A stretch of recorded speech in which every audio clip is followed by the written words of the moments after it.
Coming to you from a cozy little condo high atop Old 4th Ward, Atlanta. Welcome to The Ron Show on America One Radio. Here's your host, Ron Roberts. Hello, and thank you for listening on the America One Radio app, AmericaOneRadio.com, Progressive Voices, via TuneIn or their app, or via podcast. We thank you for finding the show and enjoying it as you will. 5 days a week we're on and here to bring the conversation to you from the state of Georgia. And it's been a weird couple of days, what with ICE protests leading the headlines. First, let me say that we do have a new gubernatorial candidate that announced last week on the Democratic Party side, Representative Derek Jackson from Fayette County. He will be on the show second half of the show, but I want to lead off the conversation with a coach. I don't mind talking to a coach. I'm a sports guy. I played a lot of sports growing up, so we have Coach Q, who is on the show with us. His name is Quentin Pullen, and you are someone that hit my radar because I've been following the 50-51 protests and the organization here in the state of Georgia. And Brianna said, Coach Q is the one you need to talk to. And I can't think of, honestly, a better person to talk to in the moment because we are seeing U.S. troops in the city of Los Angeles, an American city. I've seen a lot of social media, reels and TikToks from folks who live in L.A., getting calls from their grandmas, oh, you need to leave. And they're like, everything's fine here. Nothing, this is all much ado about nothing. I saw a TikTok. A woman was looking at Marines just standing under shade trees in the park doing absolutely nothing. But absolutely, I wanted to talk to you because you joined the Marine Corps. You are a Marine, a Marine for life. That's what they say, right? Once a Marine, always a Marine. Yes, sir. Yeah. What is it like as someone now who is on the side that you're on, trying to work with organizations to exercise your right to free speech, but also seeing that your fellow Marines are being used by the President of the United States in what seems to be a fascistic sort of flex against the will of the American people? So, okay, a couple things. I'm really, it's funny that you have Derek Jackson coming on later on in the show. We did a roundtable discussion this past weekend where we discussed a lot of these things, man. And one of the topics that came up was that for us who served, how do we feel about what's going on right now? And I have a couple advantages to this question because I moved from California about 4 years ago back home to Georgia, and I still have a lot of friends and familiar with a lot of places out there. And some of my friends have texted me or sent me videos, and they said, the things that they claim are going on in California really are not going on. Look at this video right now. They had, I think the Pride March was this past weekend. Yeah. That was peaceful, and so there was a lot of misinformation, I would say, going on out there right now. Yep. And we have to control the narrative, man. Those people who are out there that have been out there, and I started with 50-51 back in January with the, I think it was January, February with the President's Day March and protests. And man, I said, listen, as a veteran, as a person who's taken that oath twice, I'm a dual service veteran. As a matter of fact, I've taken the oath 4 times, twice for the military service and twice because I ran for office. And I take that oath very, very seriously, man. And so it's against all enemies, foreign and domestic. And we never in our history would have thought that we would be having domestic problems this way. And listen, man, people can put the blame on whoever they want, but we didn't have these issues under Joe Biden. They keep demonizing Joe Biden like his presidency was bad. The economy was good. People were getting jobs. He had job improvements with every single year that he was in office. And the same thing with Obama. So the two presidencies between those two guys, we had an insurrection, and now we're having militarization on our streets. And so who's to blame? And so I'm proud to be out there giving my voice as a veteran and as a person who's been in wartime situations and who's seen some pretty bad things. I never thought, man, that I would have to stand up at my civilian capacity for our country again. But hey, man, I'm here for it, and I will do everything that I can to make sure that we preserve and protect our democracy. So, leading into that, let's also discuss the fact that we're heading into a weekend where there's going to be a military parade that Trump so coveted. Again, I'm seeing the use of our armed services as some sort of a weird flex, which is ironic for someone that managed to avoid serving in the U.S. military because of bone spurs. Look, I have bone spurs in my shoulder. I'm getting them operated on here next month. Yeah. Nonetheless, I'm not trying to make light of that. But again, seeing the military used in this this show of force. He even made a statement, I believe, yesterday in regards to any protest arising that they would be met with extreme force. Extreme force. Yeah, I mean, this is chilling stuff. It is, man. So I have the pleasure of being married to a woman from Romania. Okay. And if you know the history of Romania, Romania had a dictatorship under Ceausescu. That's right. And she reminds me, and she reminds the community very often. She actually has a column in one of the local papers called The Citizen, where she reminds people that she lived through a dictatorship and she doesn't want to do it again.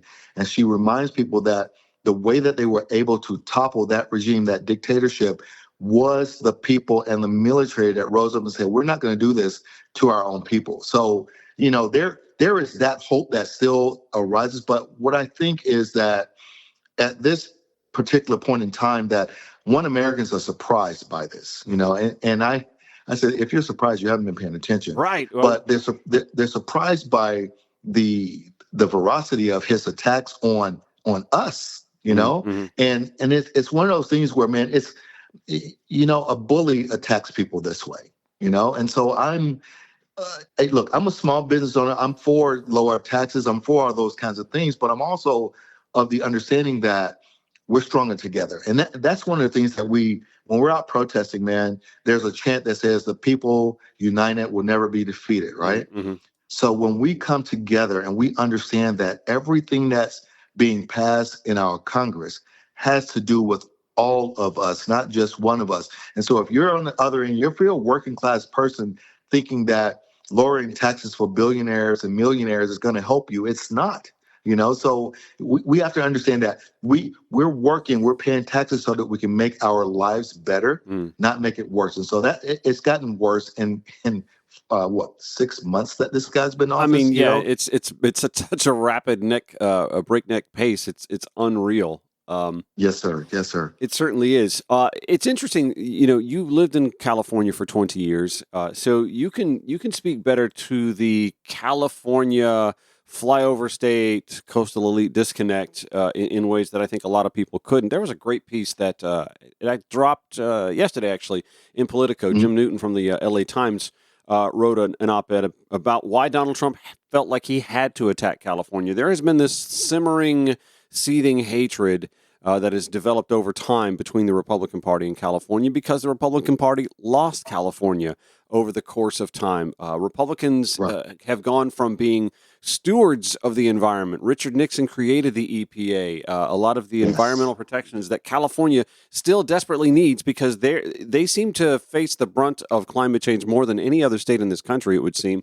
And so the environmental issues are always front and center for California, which leads to California needing more tax revenue to combat those sorts of things. They're the sixth largest economy in the world. And so I know you can speak to the fact that a lot of folks want to leave California because of the burden of taxation, but also a lot of what California is burdened by is inaction by the rest of the country that they have to overcompensate for. Yeah, but let's be honest, and I'll go for it. They talk about people leaving California, right? But you can't buy a house in California because people keep coming to California. So how does that balance out? One of the reasons why I left is because during COVID, I lost my business, man. And so having to start over at zero at 50-something odd years old. I've been there. I'm there right now. Yeah. My wife said to me, she goes, if we have to restart our business, why don't we go home to friends and family so that the knowledge and education that I've gotten over the years, I can help my friends and family back here that I grew up with. And so I jumped at the chance. And plus, there was a surplus of houses here in Georgia. And so I said, look, I'm going to get out there and get it while the getting is good, man. And so, people complain about California. I just had this conversation on yesterday that there is this thing on the West Coast, and a lot of people here on the East Coast don't understand the West Coast. And so they have all these rumors, and most of those rumors are created by what they see on television or what they see in the movies, you know? Mm-hmm. And that's that's fiction, that's not how things are out there. And so I brought this, I had the opportunity in my life to grow up in Georgia, live around the world with the military, and then settle in California for amount of years. And people think that Californians have this lackadaisical, yeah, dude attitude. But man, there's a lot more closeness in people, and there's a lot more togetherness than there is that I've seen since I've been home to Georgia. Now, I love being home. I love the experience of being in a different place and being in a different culture. But we have our struggles here too, man, because look at what we're trying to do with voting rights and abortion rights and, all these things. Hey, what do you call it? Immigrant rights. We have to do better than this, man. And for a place that how much they love, God and religion and all these things, why are we doing such terrible things to people? So we got to get better than that. And like 5051, man, they're doing a fantastic job at building community. Mm-hmm. And I wanted to jump into this real quick, man, because we've been getting a lot of people asking why we chose this weekend to be a part of the Juneteenth celebration. And I just said that we're trying to build community.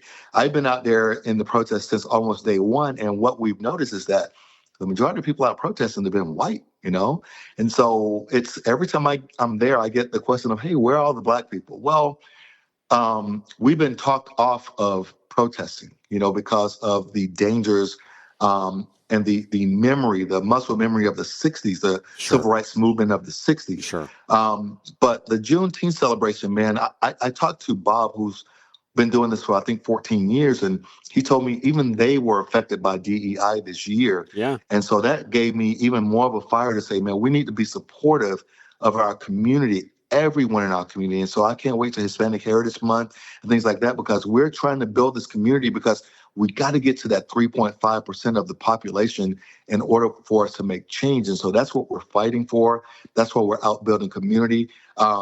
I read a book on how to, topple and frustrate dictatorship. And it's to actually go on with your life in celebration and not be so afraid of everything. And so that's what we're doing this weekend, man. We're getting around people that are celebrate unity, justice, and freedom. And so I think that's going to be an important part of this movement of trying to have a regime change, man, and try not to fall into this extreme dictatorship. It's interesting you mentioned the go about your life with joy.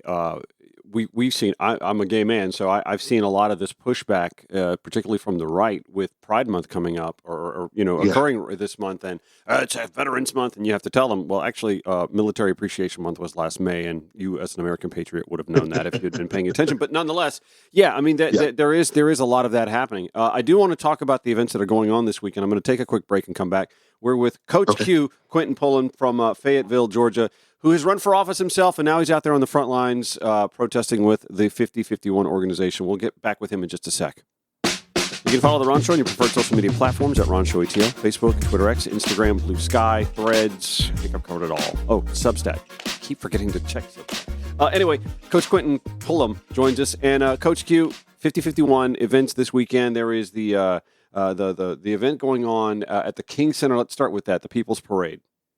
Okay, the People's Parade. We've decided, like I said, this year to join the Juneteenth celebration. When I talked to the organizers and they told me this is about the people, they are really looking to diversify the Juneteenth celebration festival. So we've decided we're going to jump in with them, and they've given us the freedom. They know that 5051 has been out organizing protests.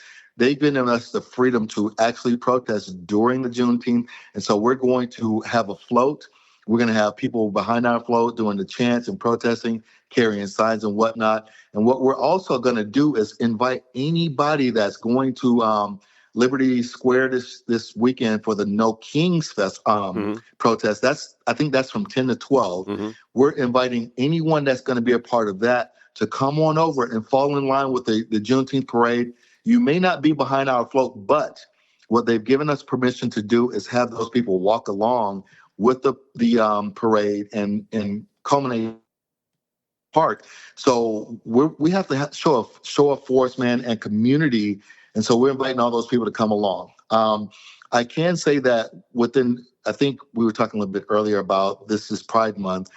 We do have an event coming up on June 28th that they're planning for. I think it's going to be at Piedmont Park, and it's going to be for Pride Month as well. And so we got a lot of stuff going on. We got No Kings protests going on all over the state in different cities. So people who are not close to Atlanta, check your local cities, your local chapter of 5051, and you can find a protest out there.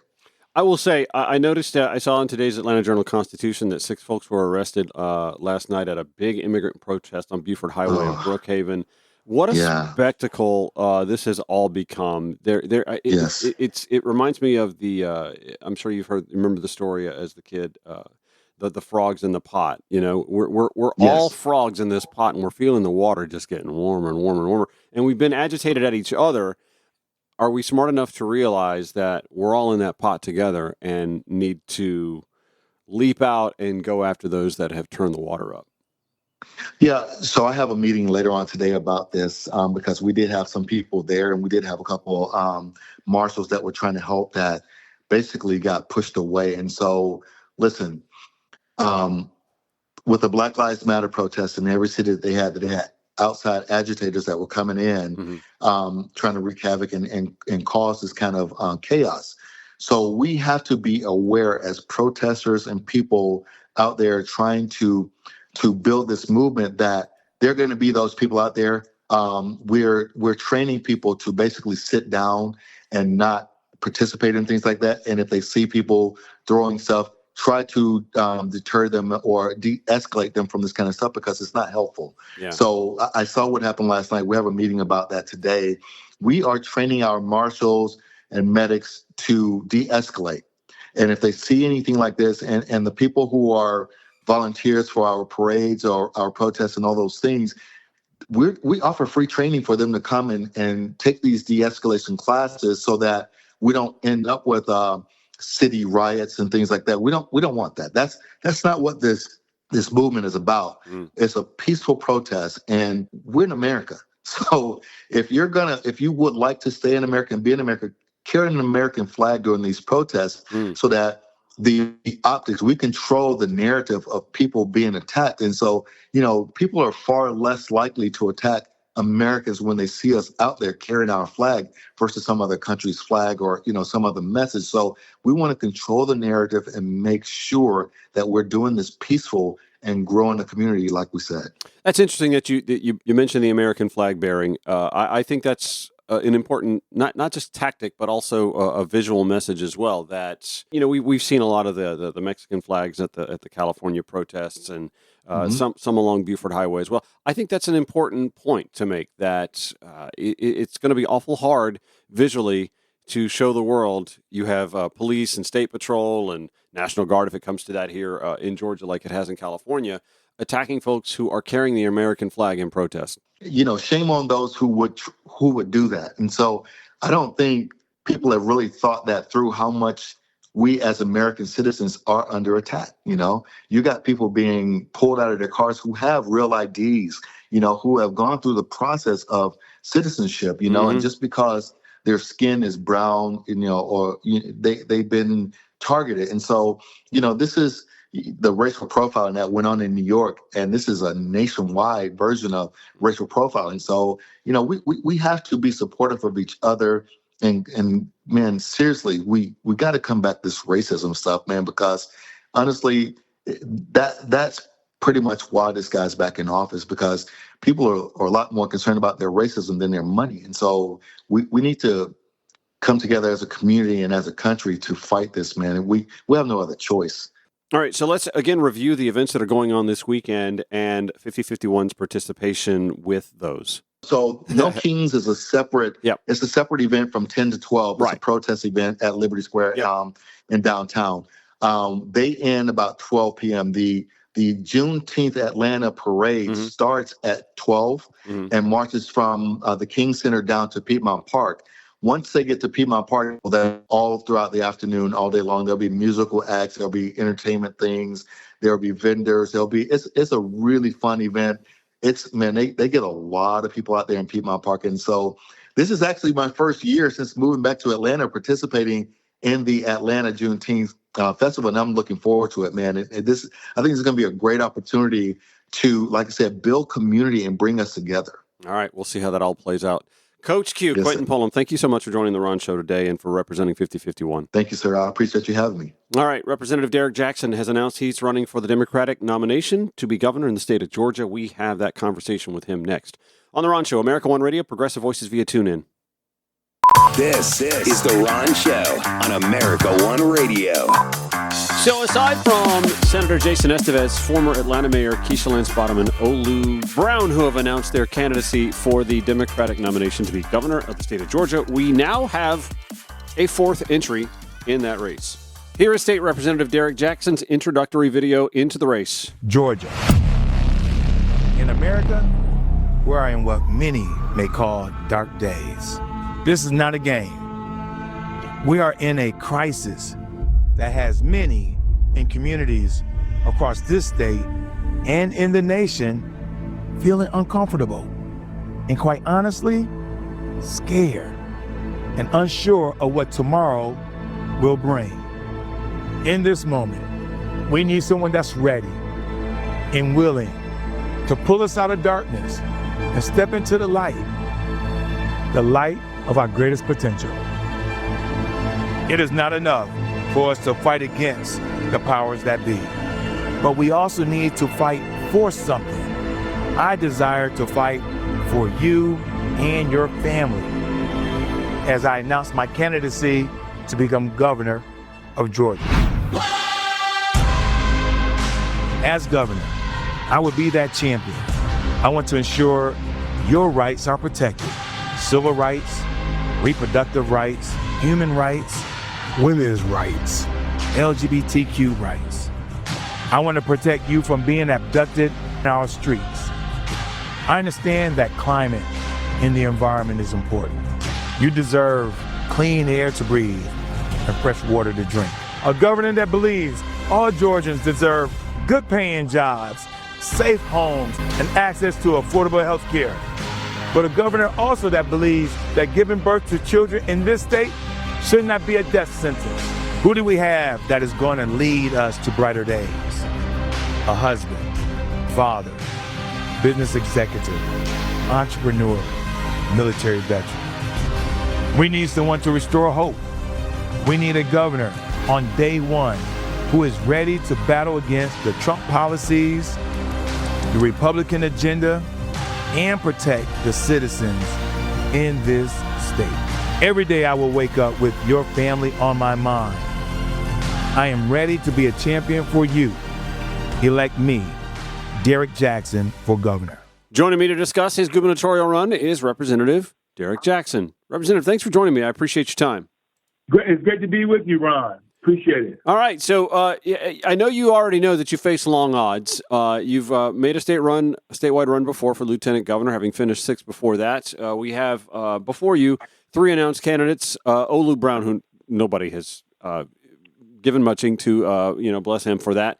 Former Atlanta Mayor Keisha Lance Bottoms and Senator Jason Estevez. So knowing the field before you announced, what made it incumbent upon you to put your name in the hat? What is it that you believe makes you stand apart from the field that currently exists? Well, first of all, again, thank you, Ron, for giving me the opportunity to share my thoughts. Sure. When I think about what is before us in this particular landscape, the words of the late, great John Lewis continues to ring through my mind. And he just simply stated something that's before us all, that we need to really think through. And that is, if you see something wrong, if you see something that's unfair, if you see something that's unjust, we all have a moral obligation to address it. And this is my way of addressing where I see citizens basically being abducted and kidnapped. They use the word detained. I see a government where they want to take away Medicaid, Medicare, and Social Security. They say they're doing it because it costs too much, but yet they want to do a tax cut. When you have a government that brings forward legislation in Georgia, a heartbeat bill, House Bill 481, that has aided the climate of women and children losing their life, that's wrong. And so I want to bring forward my 42 years of leadership experience. That 42 years consists of 22 years in the military. I'm a retired naval officer, 10 years in corporate America as a business executive, and nearly 10 years under this gold dome. So collectively, 42 years of leadership and delivering results. It speaks to why I'm running for governor, because I truly believe that I am the candidate for such a time as this. To again, go back to the words of John Lewis. When you see something's wrong, when you see something that's unfair and unjust, we have a moral obligation, and this is my moral obligation, to tell Georgians that I stand with you, to tell Georgians that I see you, and to tell Georgians I will fight for you and your family each and every day. So, that's all fine and well. I understand the positions you come from, and they stand in line with the overwhelming majority of those who are going to be voting in the Democratic primary. I guess what I'm asking is, what is it about you as the candidate that is going to make you stand out on the dais when it comes time for voters to decide which candidate they want to represent the party in the gubernatorial election?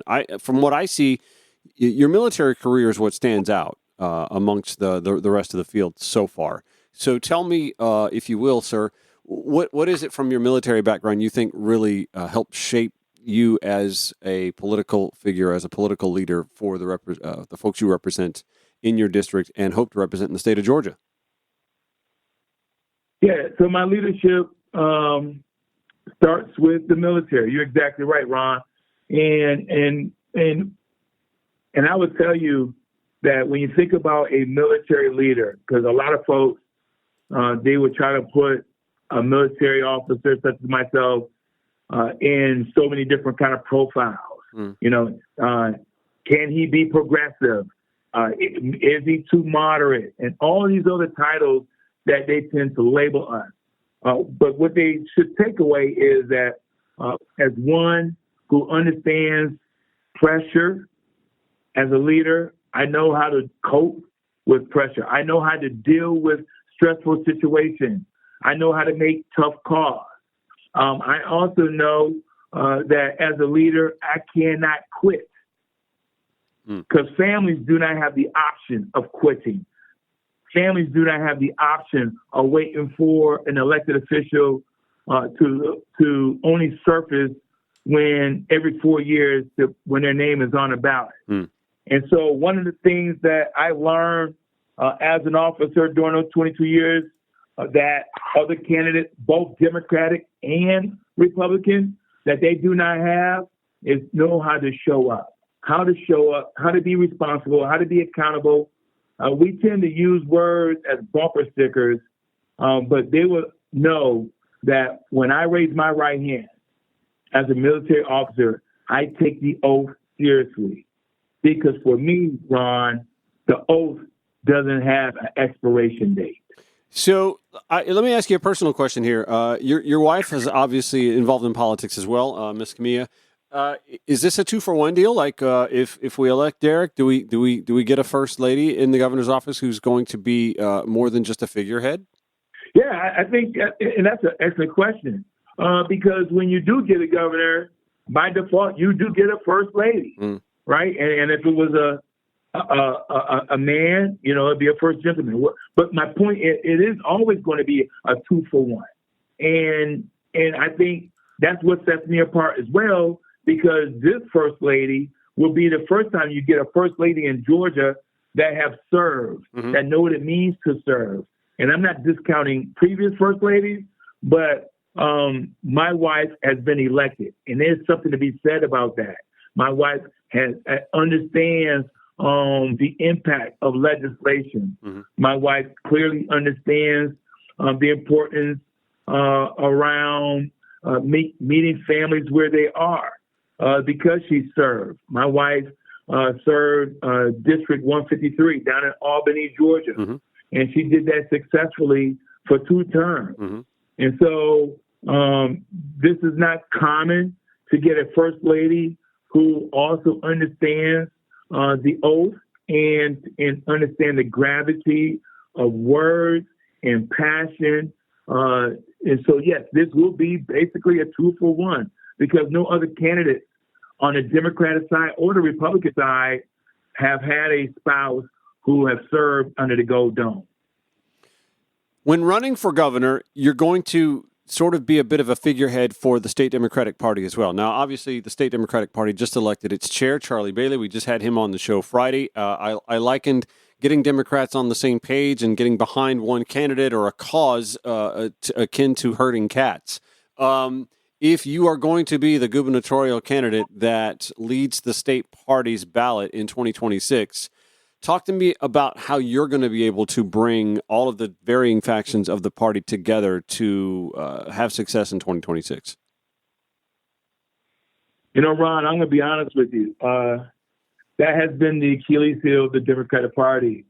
It's hard to bring everybody together because we have such a big tent, and everyone have their own set of ideas. And so I am not going to lie to you or your listening audience that I'll be able to say that I'll be able to bring a coalition and we'll just march down one path. What I will tell you that it's important for all voices to not only be in the room, but have a seat at the table and to understand that they're going to be valued, and understand that their input matters most, and understand that we cannot find a one-size-fits-all message. It's not going to happen for the Democratic Party. So what we need to do is collectively, as well as independently, say, who is the best candidate can win in Georgia? That's our number one question to be answered. So that way we can coalesce around that candidate and bring forward all the resources to bear to make sure that we have the absolute best candidate that can win across all 159 counties, all 537 cities. This is not a popularity contest. And what ends up happening in the Democratic Party, we always either recycle the same elected officials who continue to demonstrate that they're not going to win the general election. I suggest that if the Democratic Party do this correctly, let's get a champion and fall through with that champion from the primary all the way through the general election. Because if we don't take the Georgia General Assembly in 2026, that means 2030, the Republicans are going to gerrymander maps, and we will never have the opportunity to win the General Assembly. Yeah, I'm glad you brought up gerrymandering, because that is a huge part of it, and that is something that I don't think enough candidates and campaigns discuss going into critical elections like this, especially with 2026 and with the outcome of that race affecting what will happen with the 2030 maps.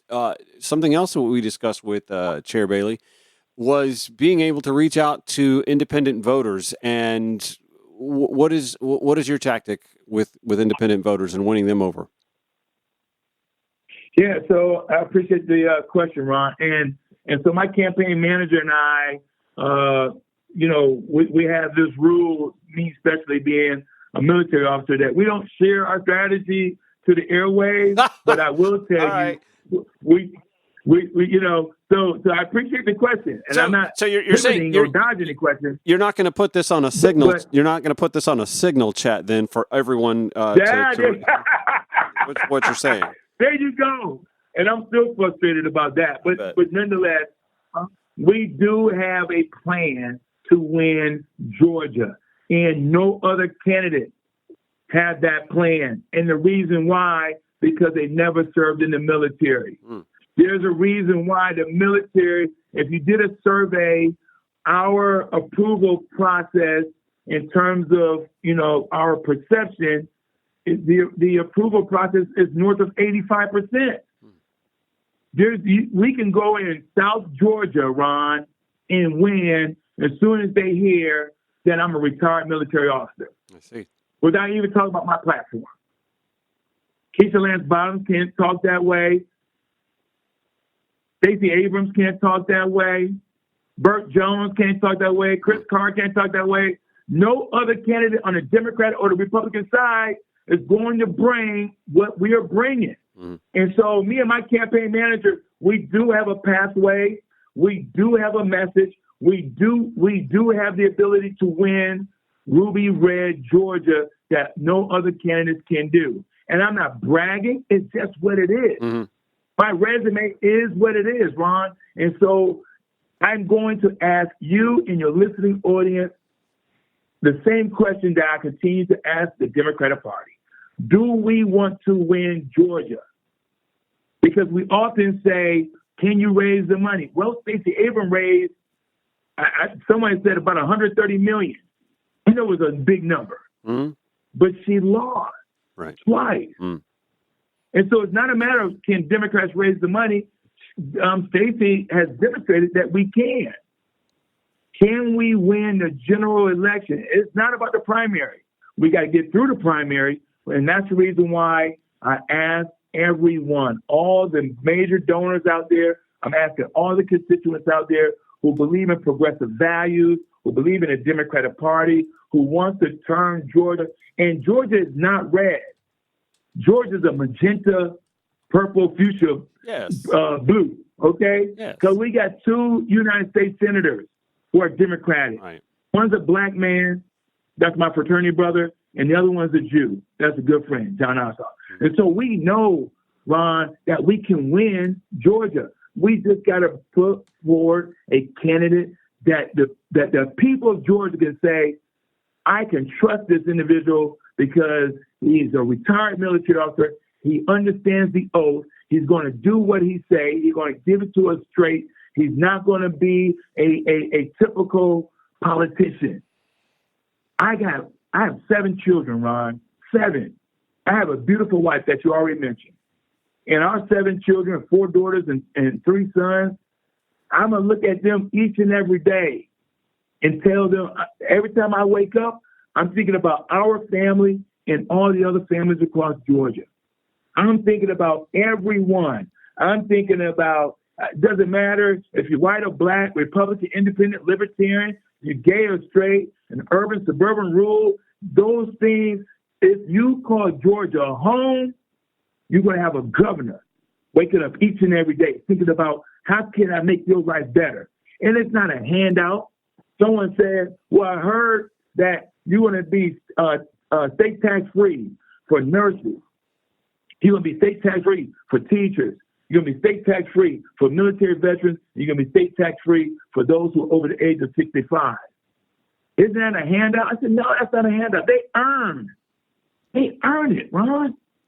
If we understand where we are, and that's what differentiates me from all the other candidates, Democratic and Republican. And I'm gonna tell you the truth.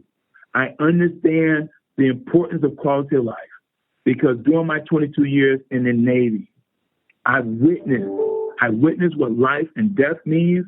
I witnessed what it means to bring a loved one home alive. I witnessed what it means also if a loved one doesn't come back home alive.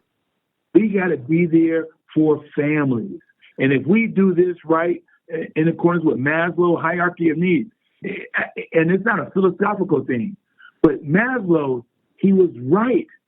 If we got to make sure that can you put food on the table? yes, we would love to send our children to college, but you can't put food on the table, Ron. College may not be an option. If you can't keep a roof over your head, right? We got so many unsheltered, unhoused citizens. And I'm not concerned why they got there and how they got there. I'm concerned, can we make sure that 2.5 weeks before the Super Bowl comes, we scoop everybody up, we put them in the shelter, and then after the Super Bowl leaves, we put them back on the street and we give them a tent. Right. That's wrong.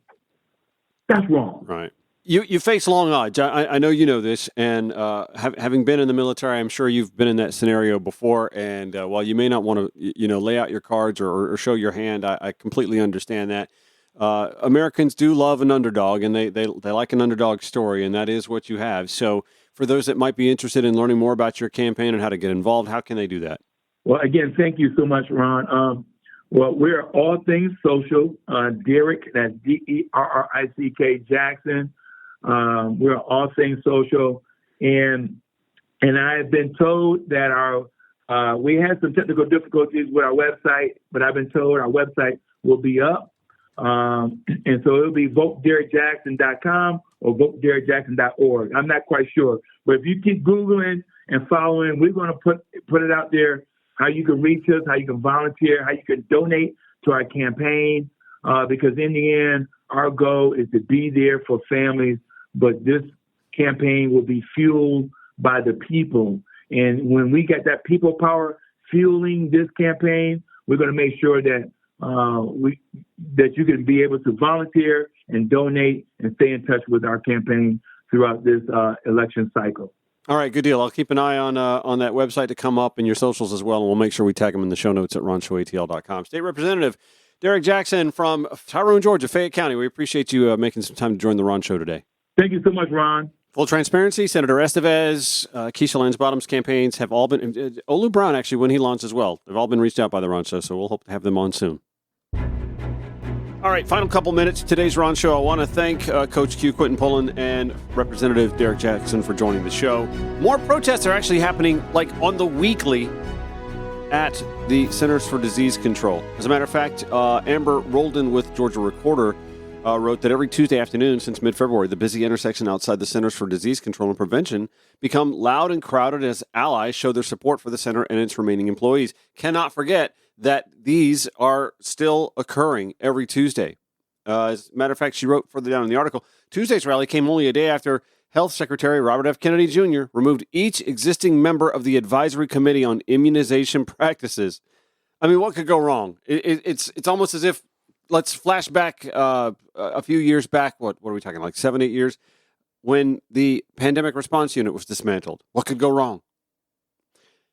Amber writes, this committee advises the CDC on who should receive vaccinations and when. His executive removal came with a pledge to replace the committee with new members of his choosing. Robert F. Kennedy Jr., vaccine skeptic, will now be refilling the Advisory Committee on Immunization Practices for the Centers for Disease Control and Prevention. What could go wrong? Towards the end of the piece, State Representative Syra Draper, an Atlanta Democrat, joined a long list of passionate voices on Tuesday's rally. Her message was delivered through rain as a storm moved in. Attendees opened umbrellas and put on ponchos as Draper spoke about her gratitude and support for CDC employees. She's also criticized Governor Brian Kemp for staying silent as hundreds of jobs continue to be lost in Atlanta. She said, if there's something I've learned from my time at the Georgia Capitol, it is that there is no change without demand. I know sometimes it can seem like you are yelling into the void. I know that, but let me assure you, you are not. We are listening and we stand with you. Again, the parable, the frog in the pot.